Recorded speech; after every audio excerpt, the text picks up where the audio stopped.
So the most common gynecological cancer, there's a few of them, but the most common one is the uterine cancer, which is affecting the womb. Around in a woman's lifetime, one in kind of 37, 40 women may develop this type of cancer, and this affects the womb and the lining of the womb. The second most common cancer is ovarian cancer. And around 1 in 50 women in their lifetime may develop ovarian cancer. And this affects the ovary, or the ovaries, and there's different types of ovarian cancers that it can, are present. But then this most commonly then spreads to the omentum, that's the fatty tissue that's attached to the bowel. And the third most common cancer is cervical cancer. And around 1 in 140 women will have to be affected in their lifetime by cervical cancer. But this affects the cervix, and this is preventable with attending the cervical screening program that's available.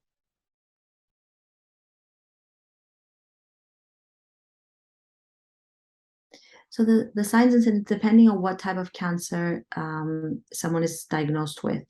So the most common cancer is endometrial cancer, and the signs and symptoms presenting with endometrial cancer are mainly bleeding.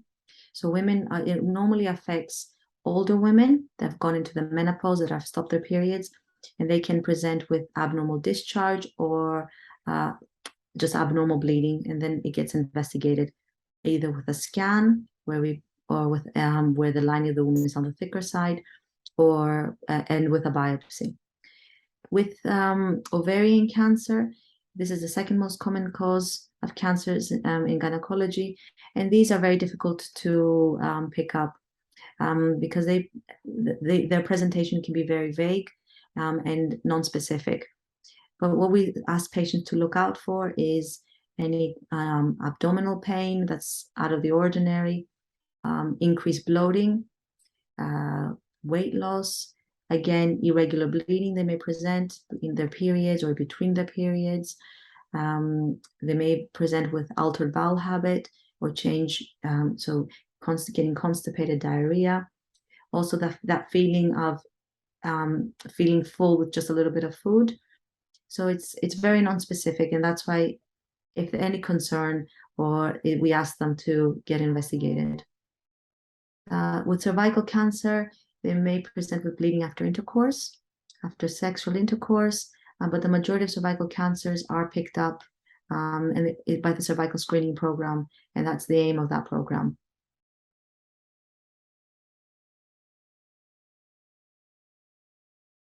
So again, the risk factors are depending on the type of gynecological cancer that we're associating with. So with if we focus on just these three, because all the other cancers are more rare, but endometrial cancer is mainly the older age population, so the menopausal women that stop their periods that are increased at risk. Obese women, so if they're very overweight, because they have increased estrogen running in their body, which is not protected with the increased progesterone, they are an increased risk of developing endometrial cancer. With ovarian cancer, if some women may have had genetic testing because they may have had a family member that developed breast cancer. So if they have what we call the BRCA mutation, these are two types of genes, 1 or 2, they may be at an increased risk of ovarian cancer. There's also another syndrome called Lynch syndrome. That's again a genetic condition, and those patients will be at an increased risk of ovarian cancer as well. With cervical cancer, it's the patients that are known to have the HPV virus. Most of cervical cancers are caused by the HPV virus. Smoking is associated with an increased risk of HPV with cervical cancer as well.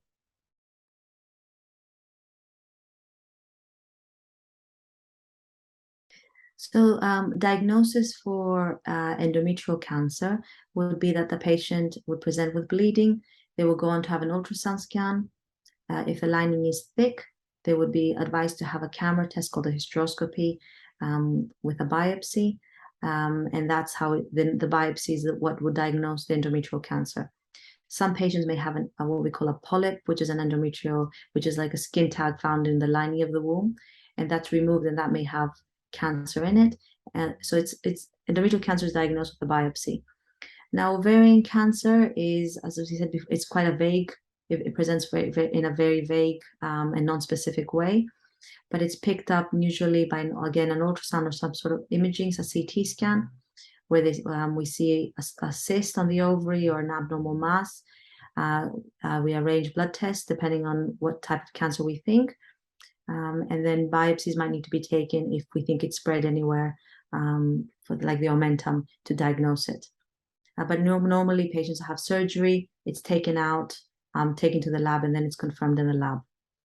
Cervical cancer will be when patients are referred to colposcopy, where that's an investigation where the cervix is looked at with a type of microscope, following putting some solution on the cervix to bring any abnormal cells. And if cervical cancer is suspected, either biopsies are taken from the cervix, or a little bit of a loop, a little bit of cervix is removed in the form of a loop from the cervix and sent to the lab, where cervical cancer will be diagnosed.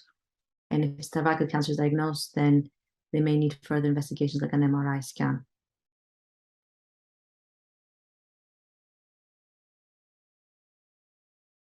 So the most effective, it depends on, again, the type of cancer and at what stage it's diagnosed. So with endometrial cancer, the majority of endometrial cancers are picked up at a very early stage because they present early with bleeding. So if it's an early stage, we offer a hysterectomy. In the majority of cases, it's a laparoscopic hysterectomy done keyhole. And that's an effective treatment if it is confirmed a grade 1, which is a very early stage. The chance of it coming back at 5 years is very, very small. Some of those patients with endometrial cancer, if it's a slightly higher grade, if they may need further treatment after the hysterectomy in the form of brachytherapy, which is radiotherapy directed in the vagina. If we know about the higher grade a bit prior to surgery, they may just have a hysterectomy with lymph node removals as well. Lymph node dissection, again, can be done keyhole. Now with ovarian cancer, again, it depends on the stage. Many of the ovarian cancers are picked up at a later stage, so not a very early stage.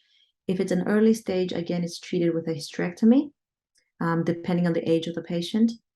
If they've completed their family, a hysterectomy would be advisable to have both ovaries, the uterus removed, omentum. Some patients are still in the haven't completed their family, so they just might need to have the one ovary removed if it's very early stage, and monitor the other ovary until the patient has completed their family. If they're picked up at a more advanced stage, they may be offered chemotherapy prior to surgery, and then if the tumor has shrunk, they may be offered secondary surgery following chemotherapy. Now with cervical cancer, again, it depends on the stage. If it's a very early stage, then all they may need is a loop excision, which is just removing a little bit of the cervix. They may opt for a hysterectomy if they've completed their family, and if that's appropriate to them. If it's a higher stage and it's not amenable to surgery, then they will be offered they may be offered chemoradiotherapy in surgery if required at a later stage. But the majority of higher stages are not offered surgery; they're offered treatment.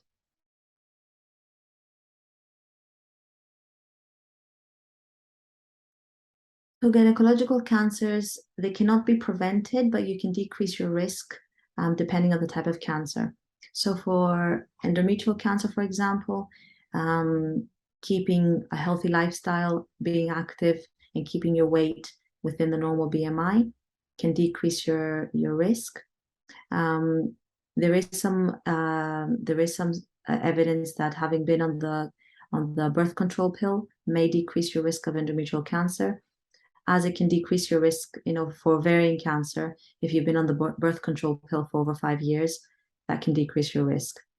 So with ovarian cancer, if you've had the if you've been picked up to have the genes, the BRCA genes, having a prophylactic oophorectomy, which is removing the tubes and ovaries, will decrease your risk of developing ovarian cancer because the ovaries are removed. If you're having surgery for, if you're having a hysterectomy for some other reason, for example, heavy menstrual bleeding, and you're not in the menopausal age, taking the tubes out and leaving the ovaries behind will again decrease your risk of ovarian cancer. So removing the fallopian tubes there is evidence that decreases your risk of ovarian cancer. And with cervical cancer, the way to decrease your risk is by avoiding smoking and attending the cervical screening program to get your smears as per the guidelines of 3 yearly or 5 yearly, depending on your age. And if you're at the age group where you're offered the HPV vaccine, is to take it up and have the vaccine.